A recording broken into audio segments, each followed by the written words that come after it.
Welcome back to the Art and Skill of Coaching, where I teach how to coach. So I want to ask you something. Have you ever thought to yourself, hey, I've been working my ass off and I've been going to therapy, I've been investing in coaching, I've been reading the books, I've been changing my habits, I've been consistent, and I don't feel like I'm making any progress. Like I should be further along, I should have hit the goal by now. And maybe you're looking around wondering why everyone else seems to be getting promoted or scaling their business or getting married or buying the house or losing the weight or hitting the milestones that you are working your ass off towards. And because you don't have that external proof yet, your brain starts creating this dangerous and really defeating narrative of maybe it's not working. Maybe I'm doing something wrong. Maybe everyone else has something I don't have. Maybe it will never happen for me. Maybe I should just quit.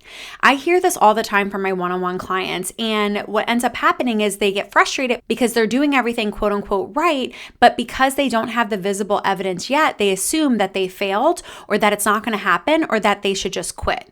And today I want to completely change the way you think about growth, because one of the biggest mistakes high achievers make is believing growth only counts when there's something to show for it. And that's simply not true, because I believe that growth happens in 3 stages. And if you don't recognize the first 2, you're often going to prematurely quit before you experience the third, which is what you're going to work so hard for. And the reason I think this happens is because what I've noticed is that high achievers are incredibly outcome oriented.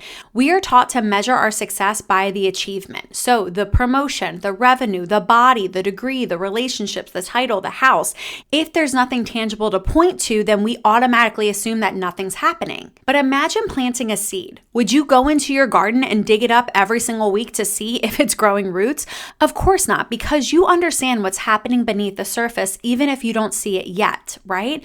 And yet we don't extend that same patience to ourselves. We assume that if it's invisible, if there's no tangible evidence, if there's nothing I can absolutely point to, that it's ineffective or not happening. And what I've seen and experienced personally is that when we don't see results, especially results that happen quickly, what ends up happening is we assume it's our fault and we will push harder. And so what I've noticed with my clients is they'll work longer hours, they'll consume another podcast, they'll hire another coach, they'll try another strategy, they'll do some different diet or change their business model or question themselves or quit altogether because it's not happening, and especially when it's not happening quote unquote fast enough.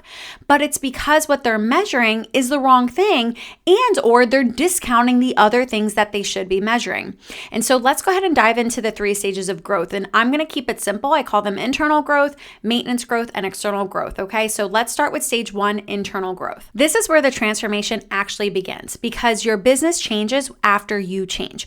After your self-concept expands, your mindset shifts, your nervous system becomes capable of holding more uncertainty, more risk, more responsibility, more leadership. You become less reactive. You start having conversations that you used to avoid. Maybe you begin setting those boundaries. You recover from setbacks and disappointments and challenges faster. You make decisions quicker. All of this is considered growth, but no one applauds this stage because you can't see it, right? It doesn't look impressive on Instagram, but this is where the transformation actually begins. This is where your roots matter. And again, remember, your identity changes before your circumstances do. So let me share a really quick case example. So I was working with a client on deep relational patterns, and long story short, she recognized this pattern through coaching together, that she leaves one relationship for another based on what that current partner is missing and what the new partner has, versus taking time after a relationship to extract the value and create clarity on who she is and what she wants, and consciously choosing a partner based on that, versus just filling the void of the current relationship. And so we're working on this. And so she comes to a coaching call sharing about an encounter she had over the weekend and how proud she was that she noticed she was about to engage in this pattern again. And she disrupted it in the moment and said, I would not like to see you again. And this is why. And even though it was really difficult, she did it. And she was so proud that she disrupted that pattern and was motivated and encouraged to get back out there and consciously and intentionally date. And now this takes me to step 2, which is what I call maintenance growth. So this is the stage that almost everyone overlooks because it doesn't feel like growth. What it feels like is the quote unquote new normal. But think about it. 6 months ago, maybe you could maintain this healthy habit, but only when life was easy, or only when you felt motivated, or only when it was convenient, or only when you had extra time. But now you're maintaining your workouts while running a business. You're maintaining your boundaries while being tired. You're maintaining your emotional regulation while leading a needy team. Life got harder, but you didn't collapse. You kept everything running smoothly. That is growth. Maintaining success under increasing levels of pressure is going to require a version of you with greater capacity. That is not standing still. That is not something to take advantage of. That is becoming someone who can sustain what you've built. And sustainable success is infinitely more valuable than short bursts of success that you work really hard to create, but that you can't maintain. So again, I'll share another story with you. I was working with a client who, whenever she would experience any flavor of loss, so whether that be grief from losing someone who passed away, loss of a romantic relationship, or grieving a friendship that ended, her business got put on a full stop. Hold. Nothing happened.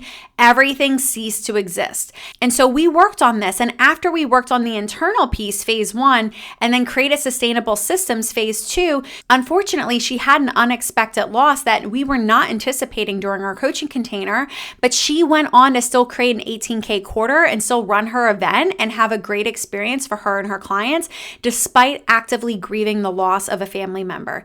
That is the power of stage 2 growth. Now let's talk about stage 3, which is the external growth. And this is the part everyone celebrates, right? This is the promotion. This is the revenue milestone. This is the engagement. This is the weight loss. This is the thriving relationship, the growing business, the visible, tangible proof. But here's what most people miss. External growth is almost always the last thing to happen. A lot of times there's a lag. Your nervous system changes first. Your habits change first. Your thinking changes first. Your emotional capacity changes first. Your leadership changes first. Then eventually your life will catch up. And the mistake here is assuming that because your circumstances haven't changed yet, that's the key word, yet, that you haven't, or that it's not going to happen. So let me give you a common example. So I think about a lot of my clients who come to me initially frustrated because they haven't hit their quote unquote revenue goal, or their salary goal, or their business quota.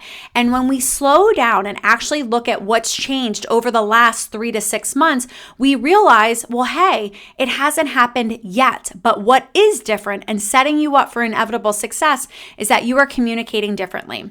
You are trusting yourself more. You're recovering from rejection in hours instead of weeks. You're not people pleasing. You're delegating. You're asking for help. You're sleeping better. You're setting better boundaries. You're making decisions faster. You're handling objections better. You are closing more consultations. Objectively, you are becoming an entirely different person, a stronger and more effective leader. The money, the revenue, the salary, the promotion simply hasn't caught up yet. And if you quit now because you don't see the result yet, you might abandon the very version of yourself that you work so hard to create that is capable of creating and sustaining those results. So don't quit too early. So here's the reframe I want to offer to you. Stop asking yourself, why haven't I achieved it? And start asking, who do I have to become, or who have I become that is capable of achieving this? What have I learned that makes this result inevitable if I just keep going? What can I tolerate today or overcome today that I couldn't a year ago? What conversations can I have now that I couldn't before?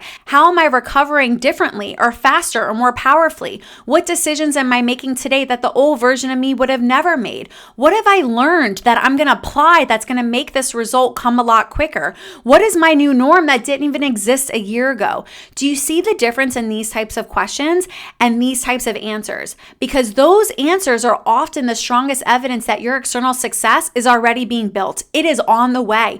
Do not quit prematurely and abandon everything that's been taking root under the surface. And so if you've been feeling discouraged because it seems like everyone else is moving faster, if you've been secretly wondering if all of this is even worth it, if it's going to pay off, I want you to remember this.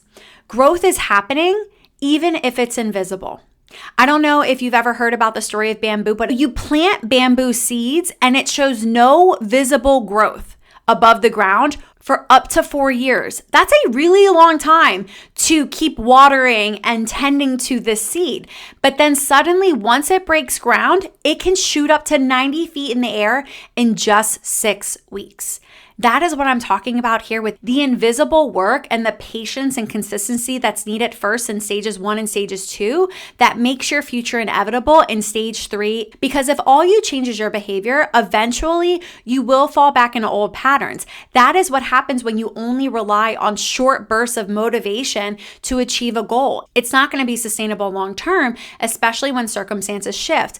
But if you take the time to upgrade your identity, expand your emotional capacity, work on healing your nervous system, upgrading your standards, your habits, your systems, and self-concept, you're not just creating success, you are actually becoming the person who can keep it. And that is a very different goal. And if you're listening to this and thinking, well, Jess, I feel like I've been stuck in stage 1 or 2 for years, you're not alone and you don't have to figure it out alone. This is exactly what I do with ambitious women in my one-on-one coaching. And together what we do is we'll identify exactly what's keeping you stuck beneath the surface. What is preventing you from breaking ground and really experiencing that external growth? Help you recognize the growth that's already happening and create any internal shifts that are going to allow your external growth to finally catch up to all the work that you've been doing on the inside, and not just thriving, but thriving in ways that are sustainable long term. So if you're ready to stop measuring your worth by your latest achievement and start building a life that feels as good as it looks on paper, I would love to support you in this work. You can book a consultation today through the link in my show notes, and we can talk about what working together would look like. As always, I hope you found today's episode helpful. If so, please leave us a 5-star review, share this on your socials, and hit subscribe so that you never miss another episode. Help you master the art and skill of coaching.